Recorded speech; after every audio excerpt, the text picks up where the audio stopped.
ഈ ഒരു അവസരത്തില് ഇത് പറയുന്നത് ശരിയല്ലാന്ന് എനിക്കറിയാം. എന്നാലും ഈ ഒരു അവസരത്തിലല്ലാതെ ഇത് പറയാതിരിക്കാനും വയ്യ. വയനാട് ചൂരൽമലയിൽ ഉരുൾപൊട്ടിയപ്പം കളക്ടറുടെ ആദ്യത്തെ പോസ്റ്റുകളിൽപ്പെട്ട ഒന്നാണ് ഓഫ് റോഡ് കേപ്പബിലിറ്റി ഉള്ള വാഹനങ്ങൾ എത്രയും പെട്ടെന്ന് വയനാട്ടിലേക്ക് വരണം, ഒരുപാട് റിമോട്ട് ഏരിയകളിലേക്ക് പോകാൻ ഈ ഒരു 4x4 വാഹനങ്ങൾക്ക് മാത്രമേ സാധിക്കുള്ളൂ എന്നുള്ളത്. എല്ലാ വർഷവുമായിട്ട് ഇപ്പൊ തുടരെ പ്രകൃതി ദുരന്തങ്ങളും വേലിയേറ്റവും വെള്ളക്കയറ്റവും അതിശക്തമായ മഴ കാരണം വെള്ളം പൊന്തിയിട്ട് പല ഏരിയകൾക്കും വണ്ടി പോകാൻ പറ്റാതിരിക്കുമ്പോഴൊക്കെ ഈ മോഡിഫൈഡ് ചെയ്ത ജീപ്പുകളാണ് എത്തിയിട്ട് പല മേഖലയിൽ നിന്നും ആളുകൾ രക്ഷിച്ചുകൊണ്ടുന്നത്. ആ ഒരു സംഭവം കഴിഞ്ഞ ഉടനെ പിന്നെ നമ്മൾ കാണുന്ന കാഴ്ച എന്താ പറയുക, MVD വാഹനങ്ങളൊക്കെ വെക്കും. ഞാൻ ചോദിക്കാണ്, പ്രാക്ടിക്കലായിട്ടൊരു നിയമം ശരിക്കും ഈ ഒരു സംവിധാനത്തിൽ നിങ്ങൾ കൊണ്ടുവരാൻ പറ്റൂലേ?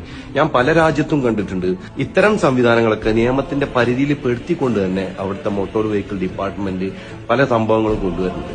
ഈ മുന്നിലൊരു വിഞ്ച് വെച്ചതുകൊണ്ടോ അല്ലെങ്കിൽ വണ്ടിയിൽ സ്നോർക്കൽ വെച്ചോണ്ടോ ഒരു അപകടം വരാൻ പോകില്ല എന്ന് 100% ബോധ്യം എനിക്കും ഇത് കേൾക്കുന്ന നിങ്ങൾക്കും. ഈ നിയമങ്ങളൊക്കെ കൊണ്ടുവരുന്ന MVD